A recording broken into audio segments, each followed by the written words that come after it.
Halo guys, perkenalkan nama saya Renhat Israel Tamuranda. Saya merupakan maba Polnes tahun 2025. Saya dari jurusan Teknologi Informasi, Prodi D3 Teknik Informatika kelas 1A. Asal sekolah saya dari SMK Negeri 7 Samarinda. Saya saat ini tinggal di Samarinda, Kalimantan Timur, Jalan Setiakawan, Mangku Palas, Samarinda Seberang. Oke, hari ini kita ngapain ya? Hari ini kita saya. Hari ini saya akan menyampaikan materi tentang sedikit pemrograman dasar yang telah dibagikan. Semoga kalian bisa memahami apa yang saya sampaikan dan bisa kalian mengerti. Tonton sampai selesai ya. Stay tune. Sampai selesai loh ya. Komputer dan pemrograman. Jadi pada materi awal ini kita akan memahami apa itu komputer, apa itu pemrograman. Nah, komputer itu apa sih? Kebanyakan kalau kita berpikir komputer itu laptop ya, karena ini namanya komputer.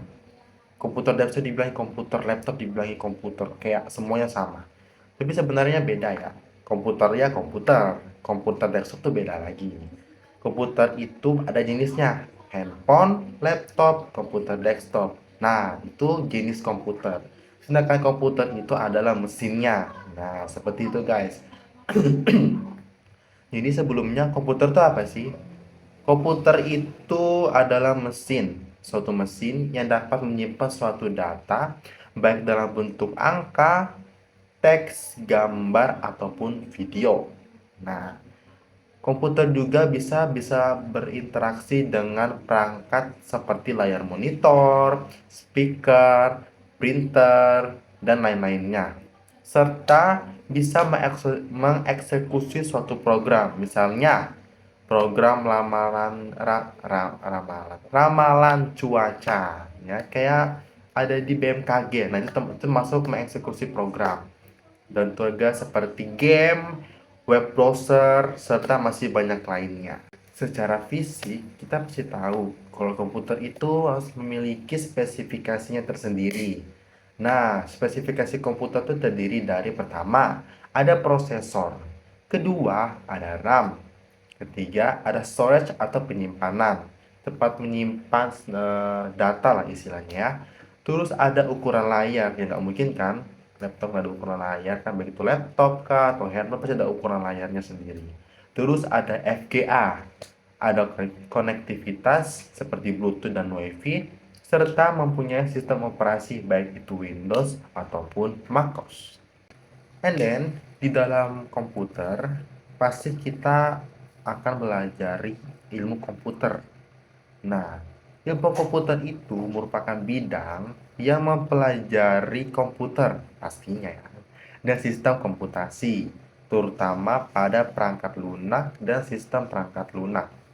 Bidang ini mencakup teori, perancangan, pengembangan, dan penerapan untuk membuat komputer dapat bekerja sesuai kebutuhan kita. Berbeda dengan teknik elektro dan teknik komputer, mereka lebih banyak berhubungan dengan perangkat keras. Sedangkan ilmu komputer lebih fokus pada perangkat lunak serta sistem perangkat lunak atau software. Dalam ilmu komputer pasti ada aspek-aspek yang sangat penting.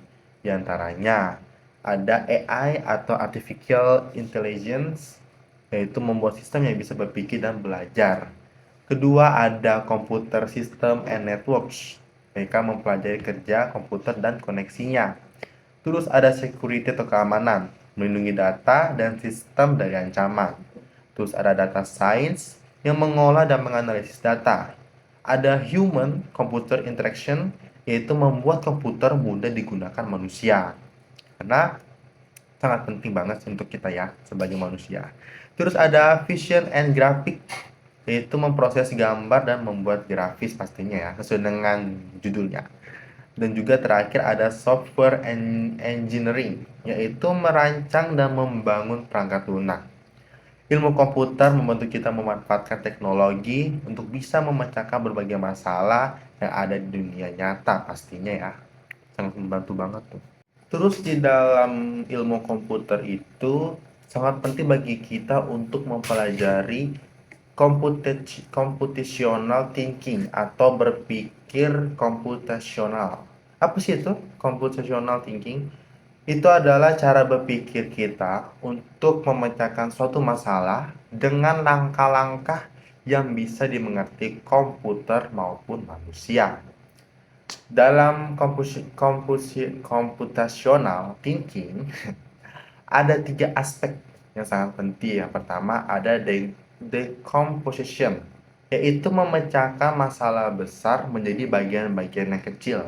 Itu istilahnya tuh kayak apa ya, suatu masalah mulai makin kita kecilkan lagi. Nah, seperti itu lah, kayak istilahnya itu memotong-motong gitu nah ya, biar makin gampang selesai. Terus kedua ada pattern recognition, yaitu menemukan pola atau kesamaan dari data atau masalah. Terakhir ada algorithmic design, membuat langkah-langkah terurut untuk menyelesaikan suatu masalah. Dengan computational thinking, kita bisa menyelesaikan masalah secara lebih terstruktur dan efisien. Ya, jadi sangat-sangat untuk bisa kita mempunyai cara berpikir yang komputasional ya. Nah, setelah kita memahami apa itu berpikir secara komputasional, kita akan masuk ke program. Nah, ini dia kita tunggu-tunggu. Apa itu program? Jadi program itu suatu urutan instruksi yang dilakukan komputer dalam pemecahan masalah. Biasanya program yang kompleks itu terdiri dari instruksi-instruksi yang sederhana. Contohnya, jika nilai X kurang dari 0, ya udah stop, program itu langsung stop gitu. Nah, itu satu contoh instruksi yang sederhana dan juga kompleks. Terus contoh lainnya, mengulangi suatu instruksi sebanyak 1 juta kali. Itu bisa juga ada program seperti itu ya. Itu sungguh melelahkan, tapi namanya juga program ya. Contoh program itu seperti ada WhatsApp ya, WA, Facebook, FB, terus ada lagi Spotify, dan masih banyak lagi ya. Setelah kita tahu apa itu program, pasti kita akan masuk ke dalam programming atau pemrograman komputer. Apa sih itu programming? Nah, programming itu adalah proses menulis, menguji, dan memelihara serangkaian instruksi atau kode yang memberitahu komputer apa yang harus dilakukan. Tujuannya adalah yaitu memecahkan suatu masalah, misalnya membuat aplikasi, game, atau sistem yang membantu pekerjaan manusia. Terus mengotomatiskan tugas supaya pekerjaan yang berulang bisa dilakukan lebih cepat dan efisien. Dan terakhir bisa mengontrol perangkat seperti robot, mesin, atau sensor melalui kode. Terus apa sih hubungannya programming dengan kode? Nah, kode itu adalah instruksi yang kita tulis untuk komputer. Sedangkan programming itu adalah proses membuat dan mengatur kode agar programnya bekerja. Nah, di antara kode dan programming ada satu hubungan yang paling erat, yaitu software development, yaitu jadi kayak istilahnya itu semuanya tuh mencangkup proses. Jadi software development itu mencangkup semua proses, mulai dari perencanaannya, penulisan kodenya, pengujian, hingga pemulihan aplikasi. Jadi yang paling luar istilah itu kayak software development itu paling luar. Dalamnya ada programming, paling dalamnya lagi tuh kode atau ya istilahnya tuh bahasa pemrogramannya lah ya, codingannya gitu lah ya. Oke, selanjutnya kali ini kita akan mempelajari tentang konsep atau definisi. Terus kita akan belajar tentang perbedaan jenis sintaks, platform, dan pemilihan bahasa pemrograman. Apa sih definisi programmer itu? Programmer atau disebut juga penata olahan adalah orang yang membuat perangkat lunak dengan menulis kode menggunakan bahasa pemrograman. Nah, terus apa tuh bahasa pemrograman? Itu merupakan sekumpulan instruksi yang digunakan untuk memerintah komputer agar melaksanakan tugas tertentu dan mengolah data sesuai langkah penyelesaian yang telah ditentukan oleh programmer. Nah, di dalam bahasa pemrograman itu ada 3 tingkat. Pertama, ada tingkat rendah atau low level programming language, yaitu salah satu bahasa yang dekat dengan bahasa mesin dan perangkat keras. Instruksinya spesifik serta erat kaitannya dengan operasi perangkat keras.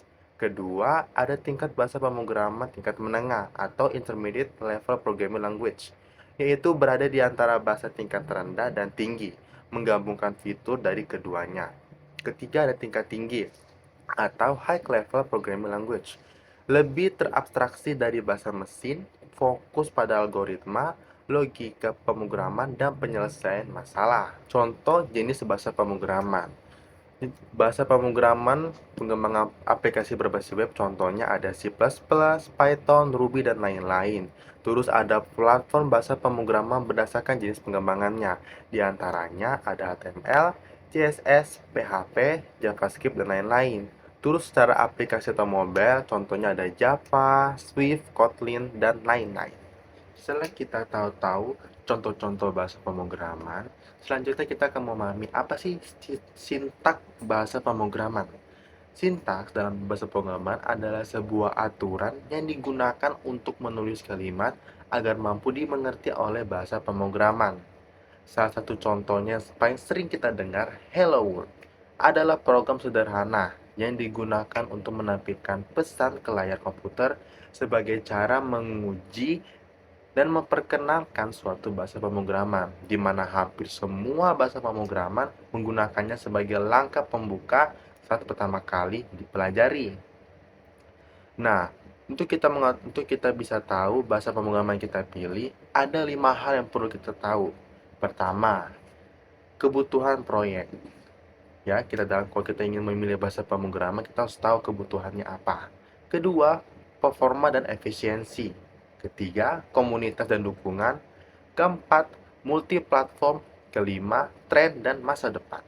Tapi, untuk pemula, akan lebih bagus memakai bahasa pemrograman Python.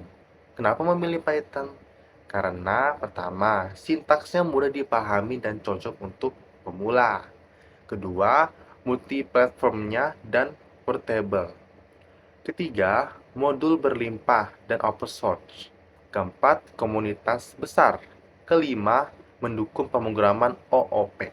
Terus untuk instalasi Python-nya bagaimana? Nah, untuk instalasi Python ada 3 cara alternatif. Di antaranya, pertama, langsung ke official Python release-nya. Kedua, ke web Python Anaconda. Ketiga, ke web aktif Python. Tapi, untuk kali ini, untuk pemula bisa pakai Visual Studio Code dan bisa download Python langsung di Windows. Kenapa memilih Visual Studio Code? Karena pertama, ringan dan responsif. Kedua, lintas platform. Ketiga, ekstabilitas kuat. Keempat, integrasi Git. Kelima, debugging terpadu. Keenam, terakhir, sumbernya terbuka dan gratis. Sintak dan semantik. Oke, sintak dan semantik pada Python. Sebelumnya, apa sih itu sintak, apa itu semantik? Ini kalian belum tahu ya. Sintak itu berkaitan dengan cara kita menulis atau mengetik kode sesuai dengan aturan. Misalnya, kapan harus menggunakan titik dua, kapan menulis kata if, else, dan else, dan sebagainya, serta bagaimana menggunakan indentasi yang tepat. Karena jika kita menulis kode dengan salah, maka program tidak akan berjalan atau error. Nah, disitulah fungsi semantik. Semantik itu berkaitan dengan arti atau makna dari kode. Jadi dia tuh kayak seakan-akan memberikan suatu arti dari kode yang dijalankan pada sintak Python. Jika sintaknya sudah benar, semantik menentukan apakah program berjalan sesuai dengan harapan dan menghasilkan output yang kita inginkan. Jadi, peribahasa yang lebih simpelnya itu, sintaks itu seperti aturan penulisannya, sedangkan semantik itu makna atau hasil dari kode yang kita jalankan. Nah, kurang lebih seperti itu penyampaian materi dari saya. Semoga bisa bermanfaat buat kalian semua. See you.